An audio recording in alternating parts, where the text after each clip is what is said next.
Salam damai sejahtera saudara-saudara di seluruh dunia ini. Saya mau sampaikan tentang kebenaran, keterangkatan Roh Kudus dari bumi. Saudara-saudara, kita mengerti dan mungkin ada yang belum mengerti. Tapi kebanyakan hamba-hamba Tuhan, para tokoh-tokoh gereja, para rohaniwan, senior-senior mengerti bahwa mereka yang percaya pada doktrin pengangkatan gereja atau pengangkatan orang-orang percaya sebelum masa kesusahan besar punya anggapan bahwa selama kesusahan besar Roh Kudus tidak ada lagi di bumi. Karena ketika Tuhan mengangkat gereja ke surga, Dia juga mengangkat Roh Kudus ke surga juga. Karena Roh Kudus itu tinggal bersama gereja atau orang percaya. Sehingga Roh Kudus tidak ada lagi di bumi. Mereka mendasarkan anggapan pada 2 Tesalonika 2 ayat 6 sampai 8. Saudara-saudara, saya bacakan dari terbitan LAI. Dan sekarang kamu tahu apa yang menahan dia, sehingga ia baru akan menyatakan diri pada waktu yang telah ditentukan baginya. Karena secara rahasia kedurhakaan telah mulai bekerja, tetapi sekarang masih ada yang menahan. Kalau yang menahannya itu telah disingkirkan, pada waktu itulah si pendurhaka baru akan menyatakan dirinya. Saudara-saudara, dengan ayat dalam kitab suci itu, mereka yang percaya bahwa orang percaya akan diangkat sebelum masa kesusahan besar itu menyatakan bahwa yang menahan munculnya si pendurhaka, yaitu si anti-Mesias, itu namanya Roh Kudus atau gereja Tuhan atau orang percaya itu yang menahan munculnya anti-Mesias atau si pendurhaka. Mengapa saudara? Karena di dalam orang percaya ada Roh Kudus, sehingga dua-duanya menahan. Roh Kudus juga orang percaya. Setelah Roh Kudus disingkirkan, si pendurhaka akan dinyatakan. Saudara-saudara, bagaimana Roh Kudus disingkirkan? Roh Kudus akan disingkirkan dengan diangkat. Setelah itu anti-Mesias akan dinyatakan dan kesusahan besar akan mulai. Bahkan mereka mengatakan, saudara-saudara, karena Roh Kudus tidak ada lagi di bumi, bagaimana mungkin gereja masih ada di bumi?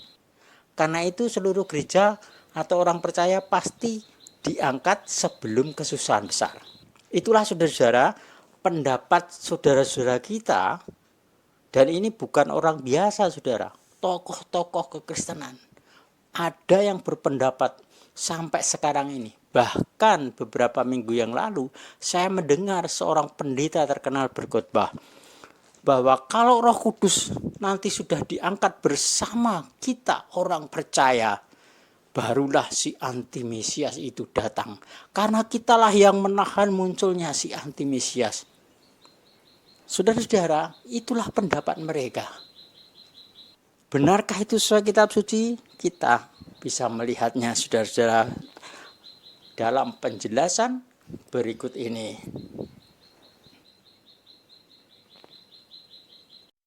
Dapatkah anggapan seperti itu berlaku untuk kita dalam kebenarannya? Jawabannya tidak.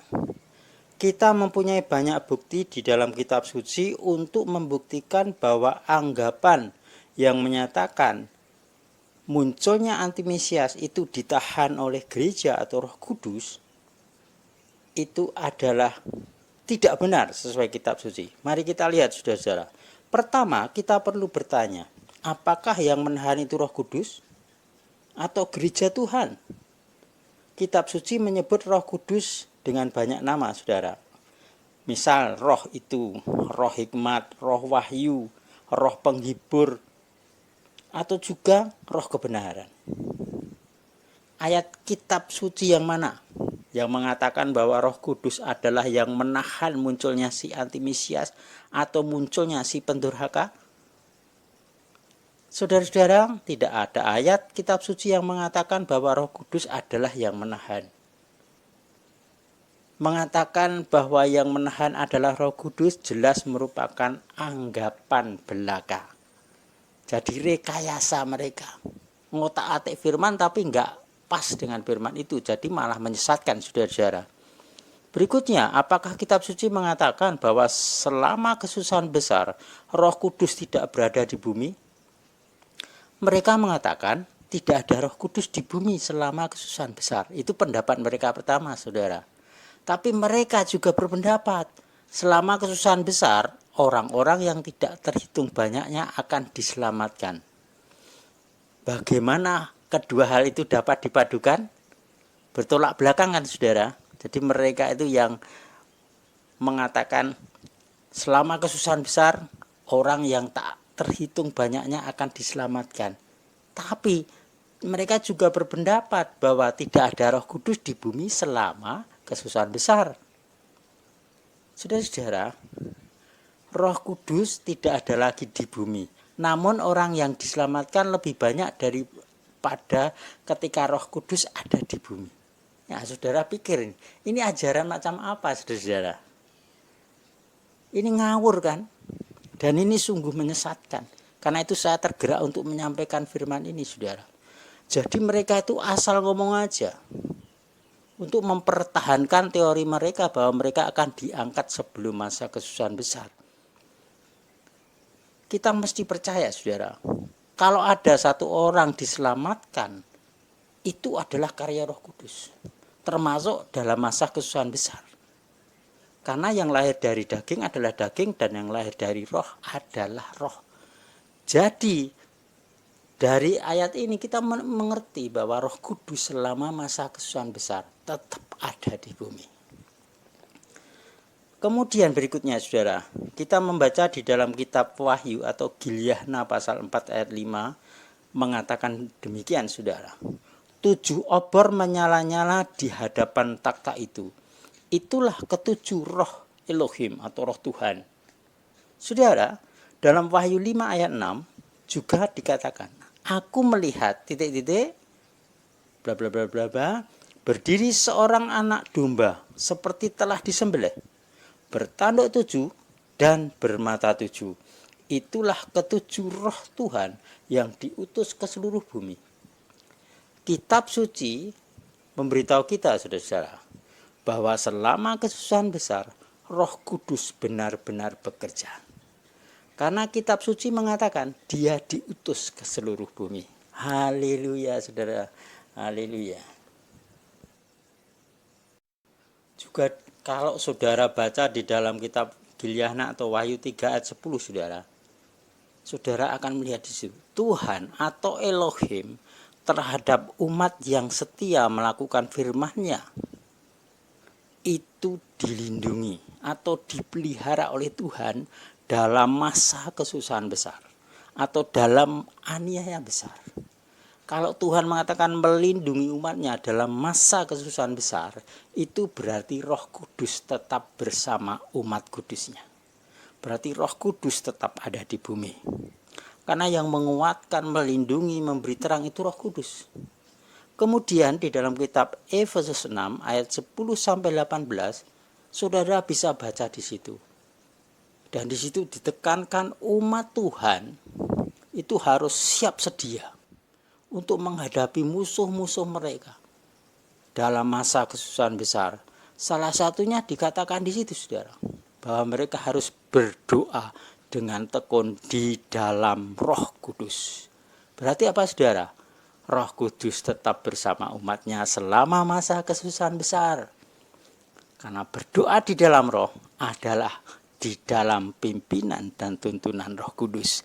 Haleluya, haleluya. Selanjutnya, saudara, kitab suci tidak pernah mengatakan bahwa Roh Kudus akan diangkat ke surga sebelum kesusahan besar. Sebaliknya, kitab suci mengatakan bahwa selama kesusahan besar Roh Kudus akan dicurahkan sebagai hujan yang terakhir. Nah, mengenai hal ini saudara, kita dapat membaca kedua alinea berikut ini dalam satu kitab suci, yaitu kitab Yoel 2 ayat 28 sampai 32. Saya bacakan saudara dari kitab suci terbitan LAI. Kemudian daripada itu akan terjadi bahwa aku akan mencurahkan rohku ke atas semua manusia. Maka anak-anakmu laki-laki dan perempuan akan bernubuat, orang-orangmu yang tua akan mendapat mimpi, teruna-terunamu akan mendapat penglihatan-penglihatan. Juga ke atas hamba-hambamu laki-laki dan perempuan akan kucurahkan rohku pada hari-hari itu. Aku akan mengadakan mujizat-mujizat di langit dan bumi, darah dan api dan gumpalan-gumpalan asap. Matahari akan berubah menjadi gelap gulita dan bulan menjadi darah sebelum datangnya hari Tuhan, atau aslinya kata Tuhan Roh Besar Senama itu Yahweh, yang hebat dan dahsyat itu. Dan barang siapa yang berseru kepada nama Tuhan, Tuhan huruf kapital semua di sini saudara, aslinya adalah Yahweh, akan diselamatkan. Nah, saudara, untuk membuktikan kata Tuhan huruf kapital ini adalah pengganti nama Yahweh, itu bisa saudara baca di kamus Alkitab bagian belakang pada kata Tuhan huruf besar semua. Kemudian saudara-saudara, di dalam Kisah Rasul 2 ayat 15 ayat 21 mengatakan, ketika hari itu pas mereka merayakan hari Syafwat atau Pentakosta, kemudian janji Bapa digenapi, turun pencurahan Roh Kudus besar-besaran. Dan di sini Petrus menjelaskan kepada mereka, saudara, orang-orang ini tidak mabuk seperti yang kau sangka, karena hari baru pukul 9. Tetapi itulah yang difirmankan Elohim dengan perantaraan Nabi Yoel akan terjadi pada hari-hari terakhir. Demikianlah firman Elohim atau firman Tuhan, bahwa aku akan mencurahkan rohku ke atas semua manusia, maka anak-anakmu laki-laki dan perempuan akan bernubuat, dan teruna-terunamu akan mendapat penglihatan-penglihatan, dan orang-orangmu yang tua akan mendapat mimpi. Juga ke atas semua hamba-hambaku laki-laki dan perempuan akan kucurahkan rohku pada hari-hari itu, dan mereka akan bernubuat. Dan aku akan mengadakan mujizat-mujizat di langit dan tanda-tanda di bawah di bumi, darah dan api, gumpalan-gumpalan asap. Matahari akan berubah menjadi gelap gulita, bulan menjadi darah sebelum datangnya hari Tuhan, hari yang besar dan mulia itu. Dan barang siapa yang berseru kepada nama Tuhan atau Yahweh akan diselamatkan. Saudara-saudara, di sini kita semua memperhatikan apa yang disebutkan oleh Kefas atau Petrus. Tetapi itulah yang difirmankan Tuhan dengan perantaraan Nabi Yoel. Saudara-saudara, Petrus tidak mengatakan bahwa hari Pentakosta menggenapkan apa yang dikatakan Nabi Yoel. Hari Pentakosta tidak memenuhi secara harafiah apa yang dikatakan Nabi Yoel. Hari Pentakosta tidak mempunyai 5 pemandangan luar biasa yang digambarkan dalam kitab Yoel 2 ayat 30-31, yaitu darah dan api dan gumpalan-gumpalan asap. Matahari akan berubah menjadi gelap gulita dan bulan menjadi darah. Saudara-saudara, tidak ada pemandangan yang luar biasa seperti itu pada hari Pentakosta. Kapankah kata-kata Yoel akan dipenuhi? Kata-kata itu akan dipenuhi pada waktu kesusahan besar. Kita dapat mencari kelima pemandangan yang luar biasa itu dalam kitab Wahyu, saudara-saudara. Nah, saya tunjukkan saudara di dalam masing-masing ayatnya. Kitab Geliana atau Wahyu 6 ayat 12 mengatakan, ketika anak domba itu membuka meterai yang ke-6, bla bla bla bla bla, matahari menjadi hitam bagaikan karung rambut dan bulan menjadi merah seluruhnya bagian darah. Saudara-saudara, pemandangan matahari dan bulan yang luar biasa di sini sangat sesuai dengan kata-kata Nabi Yoel. Kemudian dalam Wahyu 8 ayat 7 sampai 10, Ketika sangkakala yang pertama dan kedua dibunyikan, ada api dan darah. Ketika sangkakala yang ketiga dibunyikan, juga ada api. Ini, saudara-saudara, sangat sesuai dengan perkataan Nabi Yoel mengenai pemandangan api dan darah yang luar biasa seperti yang disebutkan dalam kitab Yoel 2 ayat 30 dan 31 itu. Kemudian dalam Wahyu 9 ayat 2, ketika sangkakala yang kelima dibunyikan, asap naik dari lubang jurang maut bagaikan asap tanur besar. Ini juga sangat sesuai dengan perkataan Nabi Yoel mengenai pemandangan gumpalan-gumpalan asap. Karena itu, kita dapat mengatakan bahwa hal-hal itu akan tergenap selama kesusahan besar. Roh Kudus akan sangat dicurahkan pada saat itu. Saat Pentakosta hanyalah sekedar istilahnya itu pembukaan, saudara-saudara, tentang pencurahan Roh Kudus. Karena di dalam saat Pentakosta itu dicurahkan, itu kan belum semua mengalami, saudara, teruna-terunanya mendapat mimpi, kemudian yang dapat penglihatan, itu belum semua, saudara. Dan belum terjadi gumpalan-gumpalan api dan darah itu. Karena itu Petrus hanya mengatakan itu seperti yang dikatakan Nabi Yoel. Dan Petrus tidak mengatakan itu menggenapkan apa yang dikatakan Nabi Yoel. Dia hanya mengatakan bahwa itulah yang difirmankan dengan perantaraan Nabi Yoel. Ini berarti, saudara-saudara, situasi tertentu itu agak serupa dengan apa yang dikatakan Nabi Yoel. Ini juga berarti situasi tertentu itu menyerupai peristiwa-peristiwa yang dikatakan oleh Nabi Yoel. Karena itu, menurut Nabi Yoel, selama kesusahan besar, Roh Kudus akan melakukan pekerjaan yang belum pernah dilakukan sebelumnya. Pada waktu itu, tanpa kuasa Roh Kudus, manusia pasti tidak mampu menanggung banyak penganiayaan dan penderitaan itu, saudara-saudara. Berdasarkan apa yang dikatakan Nabi Yoel, Roh Kudus tidak akan diangkat pada waktu kesusahan besar. Malahan ia akan dicurahkan seperti yang tidak pernah terjadi sebelumnya dan akan melakukan pekerjaan yang luar biasa. Karena apa? Pada masa kesusahan besar, umat Tuhan butuh penyertaan Tuhan. Karena itu Roh Kudus tetap ada di bumi berserta umat kudus Tuhan.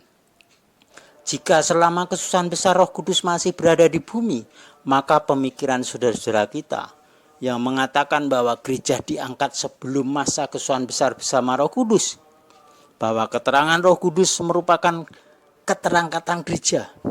Keterangkatan gereja juga keterangkatan Roh Kudus tidak lagi mempunyai dasar kitab suci. Oleh sebab itu, saudara-saudara, mari kita bertobat dari pandangan iman anggapan kita yang salah. Mari kita berubah kepada kebenaran kitab suci. Saudara-saudara, diberkatilah saudara yang dengan tulus menerima firman Tuhan yang akan membawa kita pada kekekalan. Berkat Bapa Yahweh membuat saudara sehat, sukses besar, menuai, dan diberkati dalam keluarga pekerjaan hidup saudara. Haleluya. Haleluya. Amin.